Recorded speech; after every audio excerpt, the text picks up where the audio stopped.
Ma'am, जो झारखंड में Ankita murder case हुआ है, जो घर में घुसकर खिड़की तोड़कर उनके ऊपर तेल छिड़कर उनको जिंदा जला दिया गया, उसके बारे में आप क्या कहना चाहेंगे? ये तो बहुत ही मतलब जघन्य अपराध है। इसके लिए तो मुझे लगता है लड़के को भी वैसे ही चलाना चाहिए, क्योंकि दिन पर ये कोई ज़रूरी नहीं कि आप अगर जबरदस्ती पसंद करें तो हम हाँ ही करें।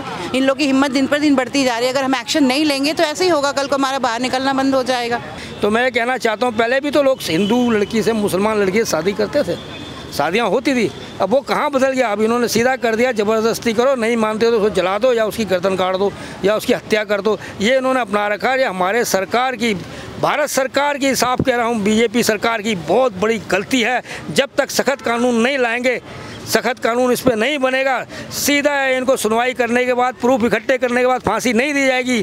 कोई मेंटली अपसेट नहीं है, कोई दिमागी ख़राब नहीं है, कोई शराब नहीं पी रखा है, सोची समझी ये नीति करते हैं। अभी दिल्ली में भी तो गोली मारी है लड़की को, क्यों मारी है? वो भी एक तरफा था, लड़की ने इनकार किया। तो क्यों आप लोग ऐसे करते हो? जो पराये, जिसका घर से बर्बाद होता है, जिसके घर से बच्चा जाता है, क्या उसके प्रति हमारी संवेदना नहीं है?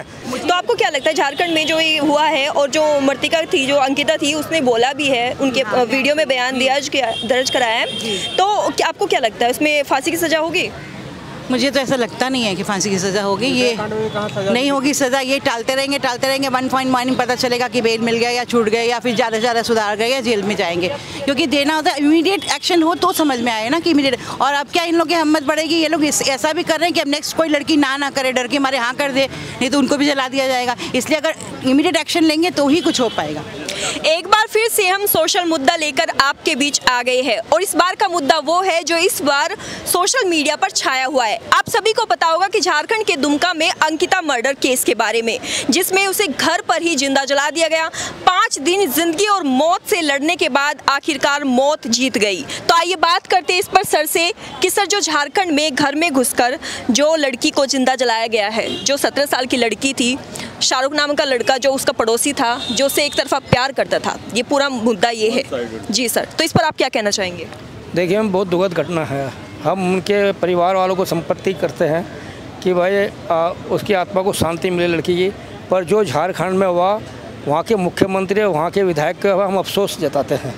हम निंदा करते हैं कि एक आपके क्षेत्र में जो लव जिहाद होता है, उसके आप पिकनिक बना रहे होते, कहीं जा रहे होते, अपनी सरकार को बचाने में लगे होते हैं। आपको ये नहीं पता था कि उस गरीब को कोई सुविधा दे दी जाए, किसी की तरह से उसको पहुंचाया जाए अस्पताल में, अच्छे अस्पताल में, उसकी जान बच सके। और बच भी सकती थी। उसकी 4-5 दिन के बाद मौत हुई है। मैं आपको ये बताना चाहता हूँ कि जो लड़का था वो पूरी तरह से शैतानी दिमाग का था। शैतानी दिमाग का, उसके दिमाग में कोई कुछ नहीं था। पर ये है ना, जब कभी हिंदू और मुसलमान का आता है, ये हिंदुओं के ऊपर अत्याचार कर देते हैं। जब इनकी लड़कियों के साथ कुछ होता है तो ये लोग बहुत अब सारे सड़कों पे निकल आते हैं, और बल्कि जो विपक्ष के लोग हैं उनकी हत्या करने पे आ जाते हैं, लड़कियां लड़के के ऊपर।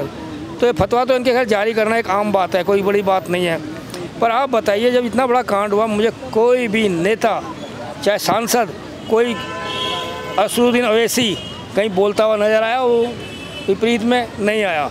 उसके बाद आप लाए मुलायम सिंह का लड़का अखिलेश जी, कहीं विपरीत में बोलते नज़र आया। कांग्रेस में सोनिया गांधी के, चलो सोनिया गांधी का थोड़ा वो कहते हैं कि उनकी मदर का डेथ हो गया है, उसमें हम शोक उनको संपत्ति करते हैं कि उन आत्मा को शांति मिले। पर उनके परिवार में से जो सारे आते थे, उनमें से कोई आया नेता? कोई नेता नहीं आया उसके ऊपर। ट्विटर पे जो वो है प्रियंका गांधी, उन्होंने बोला है। देखो, ट्विटर में बोल दिया उन्होंने, बोल दिया, पर उनके नेता तो बहुत सारे प्रवक्ता हैं जी सर। तो मैं तो कोई ना तो जाना चाहिए ना, पहुँचना चाहिए ना वहाँ गरीब के घर पे। बस तीसरी बात मैं ये कहता हूँ कि आपकी मायावती, जो इतना वहाँ पर लिंचिंग होता है, इतना वो होता है, कुछ बोली नहीं बोली। केजरीवाल दिल्ली के मुख्यमंत्री कुछ बोला, कुछ मदद करी नहीं करी, क्योंकि ये लोग समाज को बांट के रखते हैं। ये लोग एक तरफ का, इनको वोट चाहिए होता है, उनको पता है कि इनकी संख्या ज़्यादा है। इनकी जनगणना गलत है, अल्पसंख्यकों की जनगणना जो गलत है, सही नहीं है। अगर सही तरह से जनसंख्या निकाली जाए, गिनी जाए, तो इन पर रोक लगाई जा सकती है। और सबसे ज़्यादा रोहणीय मुसलमान जो आके बस गए हैं या इन्होंने बसाए हैं, वो सबसे घातक हैं इस देश और दिल्ली के लिए। सर, दूसरा सवाल, जो कहा जाता है कि 5 दिन तक जिंदगी और मौत से जो अंकिता थी वो लड़ती रही, उसके बाद वहाँ के सीएम जो हेमंत सोरेन हैं, उनका एक छोटा सा क्लिप वायरल हुआ है, जिसमें उन्होंने कहा है कि छोटी मोटी इस तरह की हरकतें, मतलब इस तरह की वारदात होती रहती है। उस पर आप क्या कहना चाहेंगे? अफसोस है ना, उसकी फैमिली से ये वारदात नहीं हुआ, ये घटना नहीं घटी है। जो है छोटी मोटी घटना जिसका परिवार का एक बड़ा बच्चा, पाला पोसा बच्चा चला जाता है, उसकी कोई गलती नहीं होती है, उसके लिए उनके पास समय नहीं था। ये घटनाएं घटती रहती हैं। कल तेरे परिवार में से किसी की घटना घटेगी है तो मुख्यमंत्री से जा रहे हो, इस्तीफा रहते हो, तो कोई लिंचिंग करेगा तो आपका क्या हाल होगा? आप तो हो हल्ला मचा देंगे, सड़कों पर आ जाएंगे, आगे जनी कर देंगे। वो गरीब नहीं कर सकते इस काम को। उसको पुलिस ने भी अगर देखा जाए सही तरह से सहयोग नहीं दिया है, उन पर भी कार्रवाई होनी चाहिए। पुलिस से याद आया सर, 17 साल की अंकिता को 19 साल की लड़की बताकर रिपोर्ट दर्ज की गई है।